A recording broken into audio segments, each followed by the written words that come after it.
గతంలో ఉన్న defence system ఎంత స్ట్రాంగ్గా ఉండింది, మీ ప్రభుత్వం వచ్చిన తర్వాత డిఫెన్స్ సిస్టమ్ ఈ రోజున ఎలా ఉంది అని అంటే ఏం చెప్తారు? ఇప్పుడు అవ్వ బువ్వ ఉడికిందా లేదంటే ఒక మెతుకుని బట్టి చెప్పేస్తే సరిపోతుందన్న.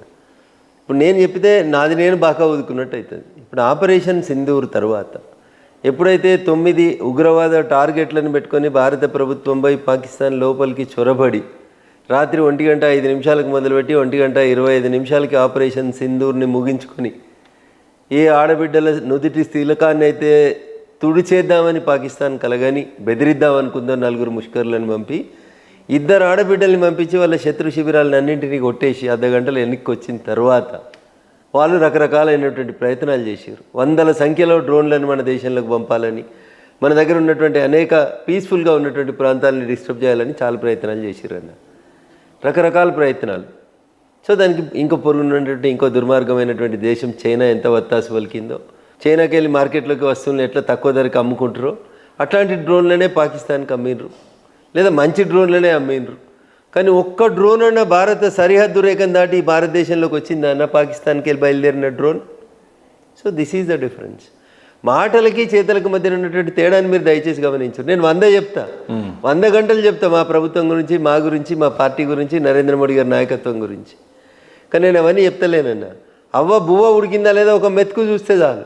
ఆపరేషన్ సింధూర్ తర్వాత ఆగమైన పాకిస్తాన్ మనల్ని ఆగం చేద్దామని ఆలోచించి వందల సంఖ్యలో డ్రోన్లు వాళ్ళ స్థలంలోంచి, వాళ్ళ ఏరియాలోంచి మన ఏరియాలకు పంపే ప్రయత్నం చేసినప్పుడు ఒక్క డ్రోన్ అన్నా సరిహద్దు రేఖను దాటి మన దేశంలోకి రాగలిగింది అన్న?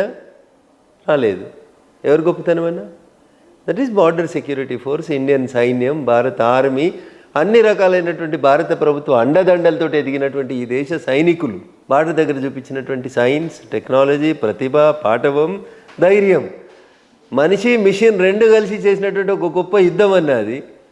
అందుకనే ఒక్క డ్రోన్ అన్నా, కనీసం ఒక్క డ్రోన్ అన్నా మన దేశంలోకి రాకుండా ఆపగలిగినామంటే ఇగో ఇది ఈ దేశంలో నరేంద్ర మోడీ గారి నాయకత్వంలో గత 11 సంవత్సరాల్లో మేక్ ఇన్ ఇండియా కింద భారత సైన్యానికి మనం సమకూర్చినటువంటి అనేక రకాలైనటువంటి పరికరాల గొప్పతనం. అరే వెనుకటికి కాంగ్రెస్ హయాంలో జవాన్లకి బుల్లెట్ ప్రూఫ్లు కావాలంటే వేరే దేశాలకి వెళ్ళి దిగుమతి చేసుకోవాలనే స్థితికి వెళ్ళి ఇలా బ్రహ్మోస్లు, తేజస్లు, క్షిపణులను కొట్టేటి అన్నింటినీ తయారు చేసింది భారత అంకుర వ్యవస్థ, భారత మేక్ ఇన్ ఇండియా వ్యవస్థ.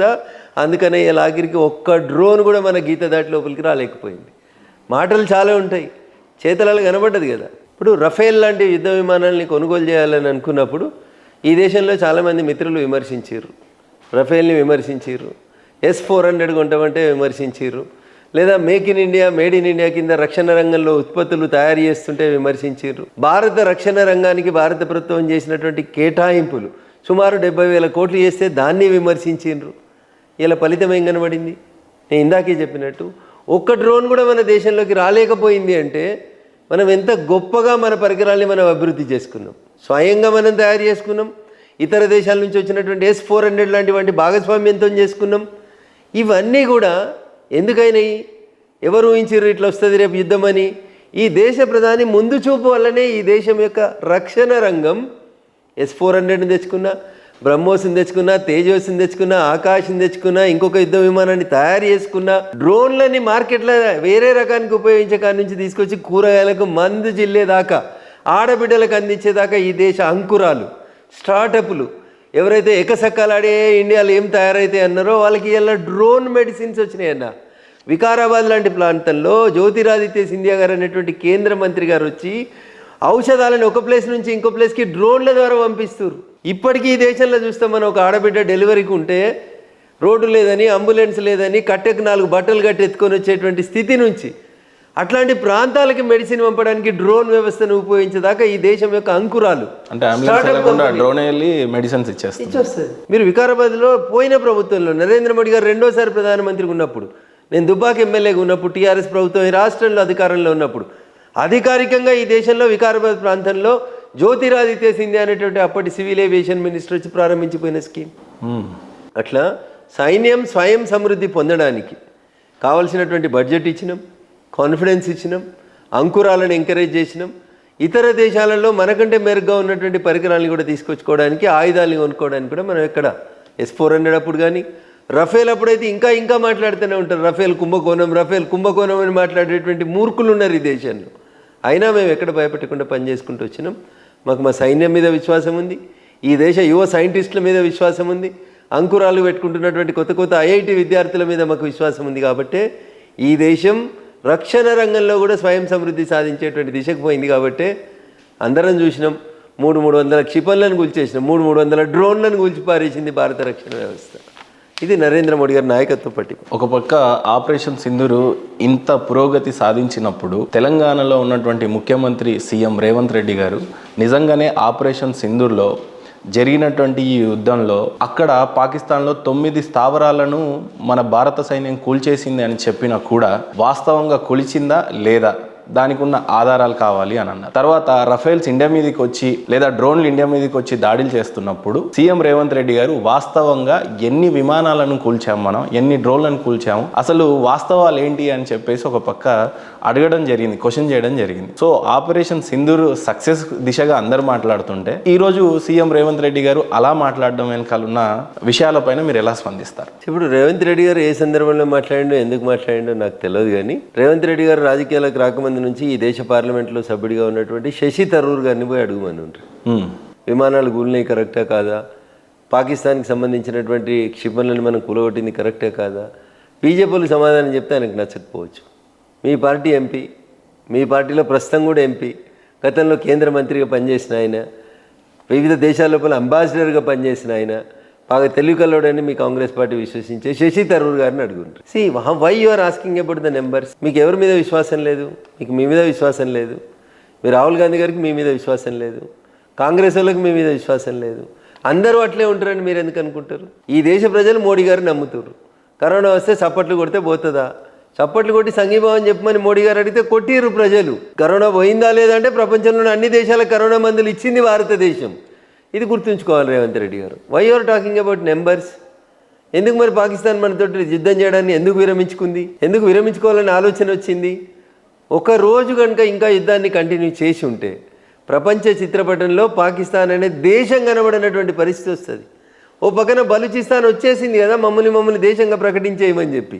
ఏడుంటుంది Pakistan? You know about the Balochistan. 44% of the Pakistan area is called Balochistan. ఇలా లేకపోతే బలూచిస్తాన్ రేపు దేశం అవుతుంది కొత్తగా. పాకిస్తాన్ భూభాగం నుంచి 44% భూభాగాన్ని పక్కకు తీసుకొని బలూచిస్తాన్ ఒక దేశం అవుతుంది. బలూచిస్తాన్లో పాకిస్తాన్ జనాభా ఎంతనో తెలుసా? Not even 7%. చైనాకి పాకిస్తాన్ మీద ఉన్న ప్రేమ బలూచిస్తాన్ ఉంటే ఉంటుంది ప్రేమ. రేపు బలూచిస్తాన్ వేరే దేశం అయితే చైనా పాకిస్తాన్ దిక్కు చూడదు, చైనా బలూచిస్తాన్ తోటి దోస్తానం చేస్తుంది. కాబట్టి రేవంత్ రెడ్డి గారు ఎందుకు మాట్లాడినరు? ఆయన మాటలకున్న అర్థమైందని ఆయనే సమాధానం చెప్పాలి. రేవంత్ రెడ్డి గారికి నేను సమాధానం చెప్పాల్సిన అవసరం లేదు. పాకిస్తాన్ ప్రధానమంత్రి గారే స్వయంగా చెప్పిండు, మేము 9వ తారీఖు తర్వాత భారతదేశం మీద దాడిని పెంచుదామని అనుకుంటే ఒకటే రోజు రాత్రి మా ఎయిర్ బేసెస్లన్నింటినీ భారతదేశంకి వెళ్ళి వచ్చినటువంటి ఒక యుద్ధ విమానం ధ్వంసం చేసిపోయింది అని చెప్పిండు. What else you need Revanth Reddy గారు? గతంలో కూడా మీ కాంగ్రెస్ నాయకత్వం ఇట్లే అడిగింది. ఊరిలో జరిగినప్పుడు కానీ, ఇతరత పఠాన్కోట్లో జరిగినప్పుడు కానీ, ఇట్లా ఇన్సిడెంట్స్ జరిగిన ప్రతిసారి భారతదేశం సర్జికల్ స్ట్రైక్ చేసినప్పుడు కానీ మీరు సాక్ష్యాలు అడుగుతూనే ఉన్నారు. మీరు ప్రజలలో కించపరచబడతా ఉన్నారు. మీ విలువను మీరు తగ్గించుకుంటున్నారు. మీ కర్మ దాన్ని భగవంతుడు కూడా మిమ్మల్ని కాపాడలేడు.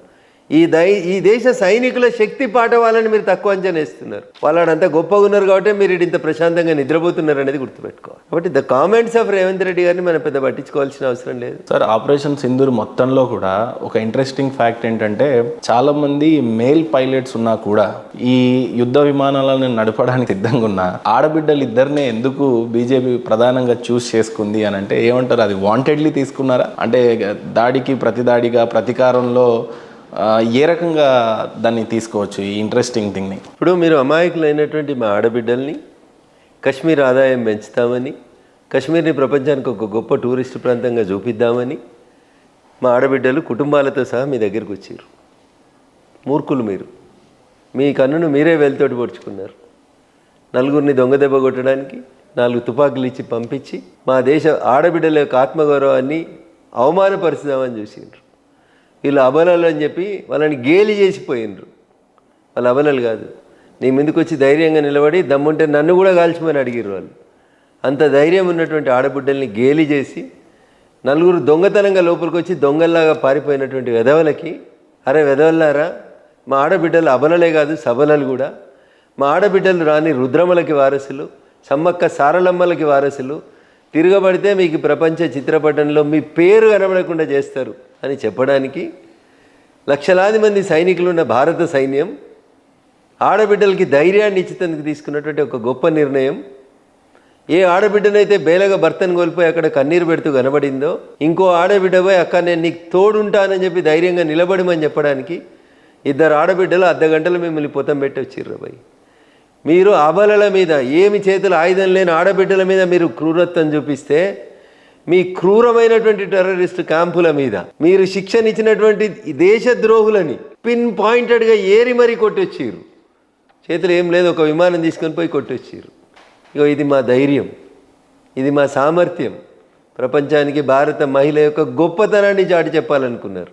అందుకనే ఇద్దరు ఆడబిడ్డలు జాలరపోయి మీకు అని చెప్పి సమాధానం చెప్పారు. ఇదే ముఖ్యమంత్రి సీఎం రేవంత్ రెడ్డి గారు ముఖ్యమంత్రి అయిన తర్వాత నిజంగా మీలో పరిపాలన చేసే ఆ దక్షత ఉందా అని చెప్పి ఒక ప్రముఖ జర్నలిస్ట్ అడిగినప్పుడు, ముఖ్యమంత్రి అనే పోస్టు కేవలం కుంపు మేస్త్రి లాంటి పని, మనం జస్ట్ కేవలం కూర్చొని ఉంటే ఒక బ్యూరోక్రాట్లు చేసే పని, దాన్ని మనము పరిరక్షణలో చూసుకుంటే చాలు అని చెప్పి చెప్పడం జరిగింది. అలాంటి బ్యూరోక్రాట్లు ఈరోజు భారతదేశం యొక్క రెవెన్యూ 4.19 ట్రిలియన్ దాకా వెళ్ళింది అని అంటే బ్యూరోక్రాట్ల పాత్ర ఉంటుంది. వాళ్ళ గురించి ఎప్పుడు కూడా రాజకీయ నాయకుడికి వెనకాల వెనుదన్నుగా ఉండేటువంటి బ్యూరోక్రాట్స్ గురించి ఇంత రెవెన్యూ జనరేట్ చేసి ప్రణాళికలను సిద్ధం చేస్తూ ఉంటారు అని అంటారు. అలాంటి బ్యూరోక్రాట్ల గురించి చెప్పాలి అని అంటే మీరేం చెప్తారు? ఈ దేశంలో రాజకీయ వ్యవస్థ 5 ఏళ్ళకోసారి మారుతుండొచ్చు, పార్టీలు మారుతుండొచ్చు, ఐడియాలజీ మారుతుండొచ్చు, కానీ ఈ దేశానికి ఏది మంచిది అని చెప్పడానికి ఇండియన్ అడ్మినిస్ట్రేటివ్ సర్వీస్ ద్వారా ఎంపికైనటువంటి ఐఏఎస్లు కానివ్వండి, ఇండియన్ పోలీస్ సర్వీసెస్లో వచ్చినటువంటి ఐపీఎస్లు కానివ్వండి, దేశ రక్షణకు కానీ దేశ అడ్మినిస్ట్రేటివ్ వ్యవస్థకు కానీ, వీళ్ళు పిల్లర్లు లాంటి వాళ్ళు. మేము 5 ఏళ్ళకోసారి పరీక్షను ఎదుర్కొంటాం, గెలుస్తాం, వస్తాం, పరిపాలిస్తాం, మేము ఉంటాం, పోతూ ఉంటాం. బట్ ద సిస్టమ్ని కంటిన్యూస్గా నడిపేటువంటి వ్యవస్థ అంతా బ్యూరోక్రాట్లదే. ఈ బ్యూరోక్రాట్లు కొంతమంది అందులో తప్పుడు వ్యక్తులు ఉండవచ్చు, అన్ని వ్యవస్థలలో తప్పుడు వ్యక్తులు ఉన్నట్టు ఆ వ్యవస్థలో కూడా కొంతమంది తప్పుడు వ్యక్తులు ఉండవచ్చు. But majority of them or service oriented. ఈ దేశానికి ఏదో చేయాలనేటువంటి ఒక గొప్ప తపన ఉన్నటువంటి వ్యక్తులు.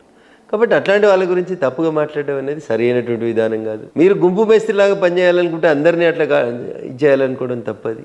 ప్రతి ముఖ్యమంత్రి ఒక్కొక్క గొప్ప నిర్ణయం తీసుకుంటారు, ఒక్కొక్కరికి ఒక్కొక్క ఆలోచన విధానం ఉంటుంది. వీరి ఆలోచన విధానం గుంపు మేస్త్రి విధానం అయి ఉంటుంది. నేను ఇక్కడ కూర్చుంటే అందరు కలిసి ఏదో పని చేస్తారనే ఆలోచన ఆయనకు ఉండి ఉంటుంది. కానీ అట్లా అనుకుంటే మరి నరేంద్ర మోడీ గారిని విమర్శించాల్సినటువంటి అవసరం ఏముంది? దానికి గొప్పగా కేంబ్రిడ్జ్లో, ఆక్స్ఫర్డ్లో చదువుకున్న వాళ్ళే ప్రైమ్ మినిస్టర్లు కావాలనే ఆలోచన ఎందుకు? మరి అంత గుంపు మేస్త్రి చెప్పినట్టు మేస్త్రీలతోటే నడిచేది ఉంటే ఇల్లు కట్టుడు, ఇక మరి మేస్త్రి ఎందుకు? కాబట్టి దట్ ఈజ్ నాట్ కరెక్ట్. వారి అభిప్రాయం వారిదే ఉంటుంది, అది కరెక్ట్ అయినటువంటి అభిప్రాయం అయితే కాదు. బ్యూరోక్రాట్లు డెఫినెట్గా ఈ దేశ అడ్మినిస్ట్రేటివ్ వ్యవస్థ లోపల ఈ రెవెన్యూ జనరేషన్లో బ్యూరోక్రాట్ల పాత్ర కానీ లేకపోతే వాళ్ళు శ్రమించే విధానం కానీ ఏ రకంగా ఉంటుంది? అసలు ఏముంటుంది వాళ్ళ పాత్ర? ఒక రెవెన్యూ జనరేషన్లోనే ఉండరు వాళ్ళు. ప్రజలకి మంచి అయినటువంటి అనేక పథకాల రూపకల్పనలో కానివ్వండి, ఈ దేశ రక్షణ రంగం లోపల ఉన్నటువంటి అనేక రకాలైనటువంటి ఉత్పత్తుల్ని బయట దేశాల నుంచి కాకుండా మనం తెచ్చుకోవడానికి కానీ చాలా చోట్ల వాళ్ళ పాత్ర ఉంటుంది. స్కూళ్ళలో కానీ, మిడ్ డే మీల్స్లో కానీ, రేషన్ కార్డులో కానీ, ధరణిలో కానీ, భూభారతిలో కానీ, ఇట్లా కొత్త చట్టాలు తెచ్చే ప్రతి దాంట్లో మనల్ని గైడ్ చేసేది వాళ్ళే. కాబట్టి అడ్మినిస్ట్రేటివ్ విభాగంలో ఉన్నటువంటి ఐఏఎస్ని, ఐపీఎస్ని, ఐఆర్ఎస్ని ఎవరికి ఉండే పాత్ర వాళ్ళు చేస్తూ ఉంటారు.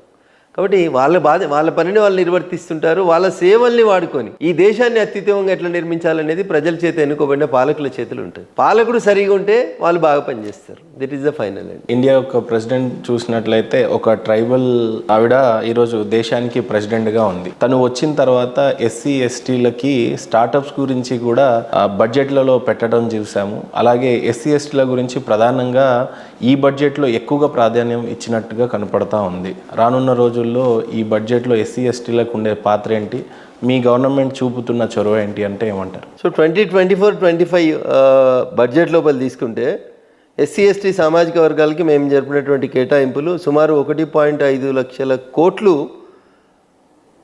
దళితులకు కేటాయించడం జరిగింది. అట్లే 1.2 లక్షల కోట్లు ప్రముఖ పథకాలైనటువంటి స్టాండప్ ఇండియా, ట్రైఫెడ్, గిరిజన బిడ్డలు చదువుకోవడం కోసం, గిరిజన ఉత్పత్తుల కోసం, గిరిజనుల స్కూల్ లెవెల్కే కాకుండా ఇంకొంచెం హైయర్ ఎడ్యుకేషన్కి పోతున్నప్పుడు వాళ్ళకి ఇచ్చేటువంటి హాస్టల్స్ కానీ, స్కాలర్షిప్ల విషయంలో కానీ ట్రైపెడ్ని ఎంకరేజ్ చేస్తూ ఉన్నాం. సో మేము ఒక గిరిజన బిడ్డను రాష్ట్రపతిని చేసినా, ఒక దళిత బిడ్డను రాష్ట్రపతిగా చేసినా, ఒక మైనార్టీని రాష్ట్రపతిగా చేసినా, సబ్కా సాత్ సబ్కా వికాస్ అనేటువంటి లక్ష్యాన్ని ఈ దేశానికి చెప్పాలనుకుందే భారతీయ జనతా పార్టీ నరేంద్ర మోడీ గారి లక్ష్యం తప్ప ఏదో మాటలు చెప్పి చేతులలో దూరం ఉండేటోళ్ళం కాదు. మేము మాటలు ఏం చెప్తా ఉన్నామో చేతులలో కూడా అదే చేస్తూ ఉన్నాం. అందుకనే ఈ సమాజం ఒక సామాజికమైనటువంటి బాధ్యతతోటి అటు దళితుల పట్ల, గిరిజనుల పట్ల సమభావనతోటి పోవాలనేటువంటి లక్ష్యంతో వాళ్ళందరూ కూడా ఆర్థికంగా పైకి ఎదిగినప్పుడు మాత్రమే ఈ సామాజిక సంతులిత సోషియో ఎకనామిక్ బ్యాలెన్స్ జరగాలని కోరుకుంటున్నాం. కాబట్టి కేటాయింపుల్ని కూడా అటు దళిత వర్గాలకు కానీ ఇటు గిరిజన వర్గాలకు కానీ వారి జనాభా బేస్గా చేస్తూ వారి అప్లిఫ్ట్మెంట్ కోసం, సోషల్ అప్లిఫ్ట్మెంట్ కోసం పనిచేస్తున్నటువంటి పార్టీ భారతీయ జనతా పార్టీ. రిజర్వేషన్లు తీసేస్తారేమో అనే భయం నుంచి ఈ రోజున 1,00,000 కోట్ల బడ్జెట్లు పెట్టే దిశగా బీజేపీ వెళ్తూ ఉంటే ఏ రకమైన సెక్యూరిటీ కనిపిస్తూ ఉంది ఎస్సీ ఎస్టీ? ఎన్నికల సందర్భంగా మేము 3వ అధికారంలోకి వస్తే రాజ్యాంగాన్ని మారుస్తామనేటువంటి ఒక తప్పుడు ప్రచారం చేసి కాంగ్రెస్ 57 సీట్లకి వెళ్ళి 99 సీట్లకు ఎదగగలిగింది తప్ప బాబాసాహెబ్ అంబేద్కర్ని గౌరవించింది, వారి పనులని గుర్తించింది, వారి పంచతీర్థాన్ని డెవలప్ చేసింది భారతీయ జనతా పార్టీ తప్ప ఇంకొకరు కాదు. భారతీయ జనతా పార్టీ ప్రతిపక్షంలో ఉండి అప్పుడు రికమెండ్ చేస్తేనే డాక్టర్ బాబాసాహెబ్ అంబేద్కర్ గారికి భారతరత్న వచ్చింది. కానీ కాంగ్రెస్ జవహర్లాల్ నెహ్రూ గారికి ఇచ్చుకుంది, ఇందిరాగాంధీ గారికి ఇచ్చుకుంది, రాజీవ్ గాంధీ గారికి కూడా ఇచ్చుకుంది భారతరత్న. కానీ డాక్టర్ బిఆర్ అంబేద్కర్ గారికి భారతరత్న ఇవ్వాలనే ఆలోచన కాంగ్రెస్ పార్టీకి రాలేదు. వారికి భారతరత్న ఇవ్వాలని రికమెండ్ చేసిన పార్టీ భారతీయ జనతా పార్టీ.